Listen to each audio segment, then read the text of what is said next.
जिंदगी में आप अपना करियर कैसे सेट कर पाओगे। ग्रेजुएशन के बाद बेसिकली हमें कोई ऐसा कोर्स करना पड़ता है जिसके अंदर हम ये दिखा सके कि भाई हमारी इस फील्ड के अंदर मास्टरी है। अगर आपका इंटरेस्ट कॉर्पोरेट वर्ल्ड के साथ साथ लॉ में भी है तो आपको जाना चाहिए सीएस के लिए। तुम कोई भी कोर्स कर लो, कोर्स करने के बाद तुमने कोर्स के दौरान कितना सीखा था यह मैटर करेगा। बहुत सारे बच्चे सीए बनते हैं, सबकी सैलरी सेम नहीं होती। 12th पास करने से करियर सेट नहीं होता, यह बात आपको भी पता है। और ग्रेजुएशन आज के टाइम में सिर्फ एक शादी की क्वालिफिकेशन है। ग्रेजुएशन करने से भी करियर सेट हो इसकी कोई गारंटी नहीं है।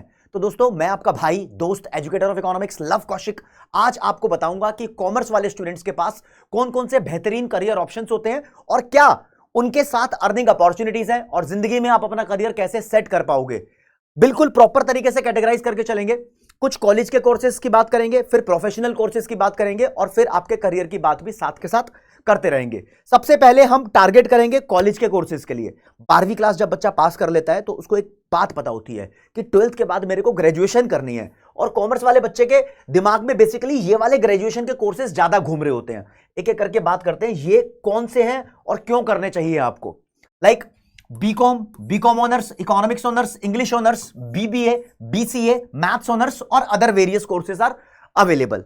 देखो दोस्तों, कुछ ऐसे क्रीम कॉलेज है, कुछ ऐसे क्रीम स्टूडेंट्स हैं जो ग्रेजुएशन करते ही अपना करियर सेट कर लेते हैं। हो जाती है उनकी सैलरी 10 लाख, 15 लाख, 20 लाख, 35, 40, 50 लाख तक भी सैलरी हो जाती है। लेकिन क्या सभी का करियर ग्रेजुएशन करने से सेट होता है? आंसर इज बिग नो, नहीं होता भाई। ग्रेजुएशन के बाद बेसिकली हमें कोई ऐसा कोर्स करना पड़ता है जिसके अंदर हम ये दिखा सके कि भाई हमारी इस फील्ड के अंदर मास्टरी है। और इंडिया का जो टॉप नॉच नेशनल कोर्स बन चुका है आज के टाइम में वो है एमबीए। तो दुनिया एमबीए करती है और फिर मैनेजमेंट के अंदर अपना करियर सेट करती है। अगर आपको एमबीए ही करनी है तो ग्रेजुएशन के लेवल पे कोई टफ कोर्स मत करना। टफ कोर्स इज लाइक, मैं आपको पहले बता देता हूं, tough course maths honours, tough course eco honours, tough course basically अगर आपको एमबीए करनी है तो बीसीए उसके लिए रिकमेंडेड नहीं है। हां, बीकॉम भी थोड़ा टफ कोर्स है एज कंपेयर टू बीकॉम। तुमने सेट कर लिया है, एमबीए करके अपना करियर बना लूंगी तो कोई आसान सा कोर्स कर लेना ग्रेजुएशन के लेवल पे। और जब तुम्हारा सेकेंड ईयर कंप्लीट हो जाएगा तो भाई साहब 3rd ईयर में आप कैट एग्जाम की प्रिपरेशन करना स्टार्ट कर देना। कैट के थ्रू आप एमबीए के लिए एलिजिबल हो जाओगे। कैट के स्कोर के आधार पर वेरियस इंस्टीट्यूट्स के अंदर आपका एडमिशन होता है। अब बच्चा बोलेगा सर यहां पर एक कोर्स था, ठीक है, आईपी मैट का एंट्रेंस होता है। बताऊंगा भाई, बताऊंगा। देखो जी, आईपी मैट का जो एंट्रेंस होता है वो आपको इंटीग्रेटेड कोर्स कराता है। आप बीबीए और एमबीए दोनों एक साथ कर सकते हो। आपको बीबीए करने के बाद अलग से एमबीए के अंदर एडमिशन लेने की जरूरत नहीं है।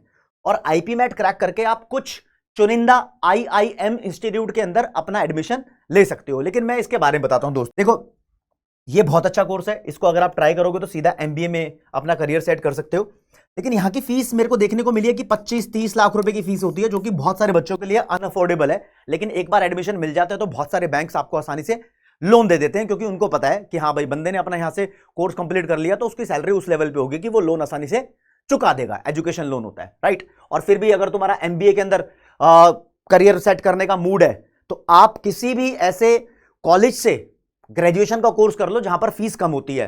हां, आपको क्वालिटी एजुकेशन के लिए आप चाहे कैट की प्रिपरेशन बहुत अच्छे से कर लेना, लेकिन बजट बचाने की बात करो। पेरेंट्स का बजट बचाओ, अपना बजट बचाओ। और फिर जब तुम एमबीए में एडमिशन लोगे तो आईआईएम में अगेन बहुत सारी फीस है, लेकिन यूनिवर्सिटी ऑफ दिल्ली के अंदर फैकल्टी ऑफ मैनेजमेंट स्टडीज है, एफएमएस बोलते हैं भाई साहब। वहां पर बहुत चुनिंदा सीट्स हैं, लेकिन वहां पर आप अपना करियर सस्ती फीस के अंदर बना सकते हो। श्रीराम कॉलेज ऑफ कॉमर्स के अंदर भी मास्टर डिग्री का कोर्स होता है, जीबीओ बोलते हैं, ग्लोबल बिजनेस ऑपरेशंस। आप वहां जा सकते हो। और वेरियस रिनाउंड इंस्टीट्यूट्स हैं। कैट का एग्जाम देने के बाद आप पता नहीं किस किस चीज के लिए क्वालिफाई हो जाओगे एमबीए के कोर्स में, राइट। ये तो ग्रेजुएशन की नाम मात्र बात कर ली हमने। हाँ, ग्रेजुएशन के बाद आप अपनी अपनी फील्ड के अंदर मास्टर डिग्री भी ले सकते हो। जैसे कि मैंने इकोनॉमिक्स ऑनर्स किया, फिर मैंने मास्टर्स इन इकोनॉमिक्स की, तो आप मास्टरी करके अपनी फील्ड के अंदर हीरो बन सकते हो और आप उसमें अपना करियर आगे सेट कर सकते हो। वेरियस गवर्नमेंट जॉब के लिए भी आप अवेलेबल हो सकते हो। जैसे कि कोई भी ग्रेजुएशन की डिग्री के बाद आप गवर्नमेंट जॉब के लिए क्वालिफाई कर सकते हो। जैसे कि एसएससी का सीजीएल नाम का एग्जामिनेशन होता है, ये पास करने से मोर देन 15 डिपार्टमेंट के अंदर तुम्हारी नौकरी लग सकती है असिस्टेंट लेवल पे। तो अच्छी यहां पर इज्जत भी मिलती है और पैसा भी ठीक ठाक मिलता है, बढ़िया मिलता है। तो इसके लिए तुम्हारी ग्रेजुएशन पूरी होनी जरूरी है। अगर आप एमबीए नहीं करना चाहते ग्रेजुएशन के बाद, एसएससी तुम्हारा टारगेट है, तो भाई सेकंड और थर्ड ईयर के अंदर आप अपनी कोचिंग एसएससी के लगा लेना। एसएससी का पेपर तुम्हें पास करना पड़ेगा।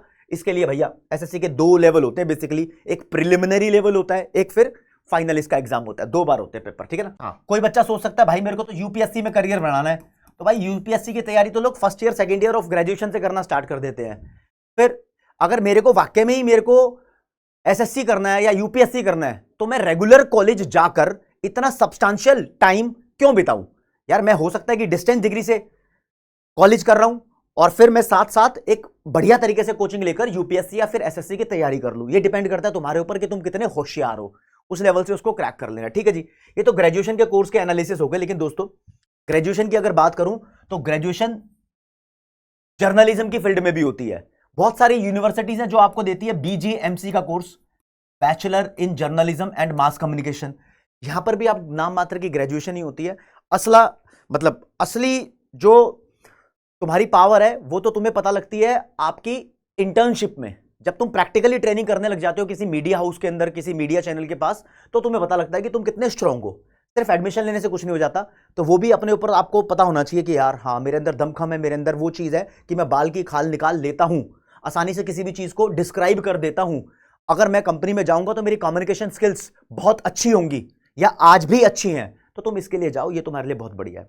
लॉ में करियर बनाना चाहते हो तो लॉ की ग्रेजुएशन 12वीं के बाद स्टार्ट होती है, तो वो सीधी सीधी 5 साल की हो जाती है। BA LLB, BCom LLB, BBA LLB, किसी भी नाम से अवेलेबल है, सारे ही लॉ की बराबर मान्यता है सबकी, ऐसा कुछ नहीं है। हाँ, अगर तुम्हें रिनाउंड इंस्टीट्यूट में एडमिशन लेना है लॉ की फील्ड के लिए तो क्लैट का पेपर पास करना पड़ेगा। नहीं तो बहुत सारी यूनिवर्सिटीज है जो अपना अपना एंट्रेंस टेस्ट करवाती है, सिम्बॉयसिस अलग करवाती है, भारतीय विद्यापीठ अलग करवाती है, आईपी यूनिवर्सिटी में भी एंट्रेंस टेस्ट होते हैं, अलग अलग जगह अलग अलग होते हैं। लेकिन क्लैट से लोगे तो भैया नेशनल लॉ स्कूल्स हैं जो इसके लिए बहुत फेमस है लॉ के अंदर, आप इसके अंदर करियर बना सकते हो। फिर लॉ का तो फ्यूचर जो है वो एवरग्रीन है।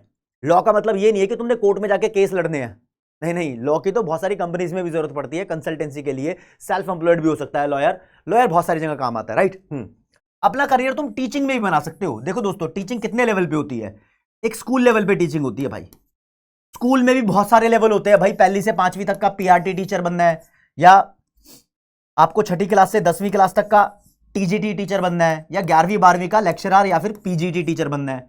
आप कॉलेज में पढ़ा सकते हो प्रोफेसर बनके, राइट। आप यूट्यूब पर अपना करियर सेट कर सकते हो।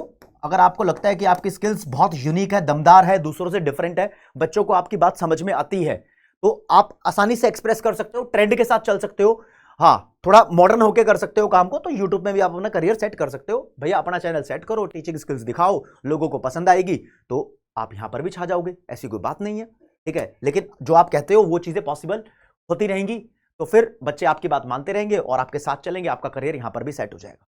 तो स्कूल में अगर तुम्हें टीचिंग में अपना करियर बनाना है तो भाई अलग अलग लेवल के अलग अलग यहाँ पर एंट्रेंस होते हैं।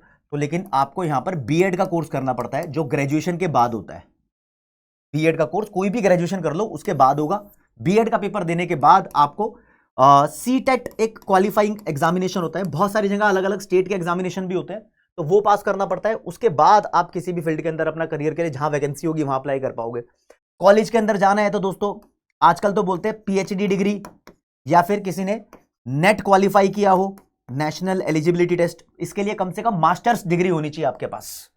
और 11वीं 12वीं को पढ़ाना है तो इसके लिए भी मास्टर डिग्री होनी चाहिए। उसके बाद नेट तुम्हारा क्वालिफाई है तो तुम कॉलेज में हाथ आजमा सकते हो। अलग अलग कॉलेज की अलग अलग एलिजिबिलिटी होती है। किसी किसी कॉलेज में जिसने बंदे ने नेट पास कर रखा हो तो उसको एड हॉक यानी टेम्परेरी फैकल्टी रख लेते हैं, पीएचडी कर रखा हो तो परमानेंट फैकल्टी रख लेते हैं। तो कॉलेज का अपना अलग तरीका है, ठीक है। यूट्यूब के लिए एज सच कोई क्वालिफिकेशन की जरूरत नहीं है। तुम्हारी क्वालिफिकेशन तुम्हारा स्टूडेंट खुद देख लेता है, तुम्हारी जबान से निकलती है क्वालिफिकेशन। लेकिन सच में अगर तुम कुछ पढ़ा रहे हो तो पहले उसमें मास्टर डिग्री तो कम से कम तुम्हारे पास होनी चाहिए, क्योंकि एक बेसिक चीजें बताना अलग चीज होती है। उस बेस के पीछे कोई बच्चे ने अगर तुमसे ऐसा डाउट पूछ लिया तो उसका रीजन भी पता होना चाहिए ना। तो वो बेसिक फिर से बताऊंगा, ग्रेजुएशन में उसके अंदर तुम और ज्यादा स्पेशलाइज हो रहे हो तो मास्टरी हासिल कर रहे हो, तो मास्टरी अपने आप में आपको एक अलग रीजन प्रोवाइड करती है, ठीक है। लेकिन अब बच्चा बोल रहा होगा सर बहुत देर से आप बता नहीं रहे कि ये भी तो प्रोफेशनल कोर्सेज हमारे पास है। हाँ दोस्तों, सीए का, सीएस का, सीएमए का, एसीसीए का, सीएफए का, ये तुम्हारे पास और प्रोफेशनल कोर्सेज हैं। इनके साथ भी तुम अपनी ग्रेजुएशन की डिग्री परस्यू कर सकते हो, देयर इज नो डाउट।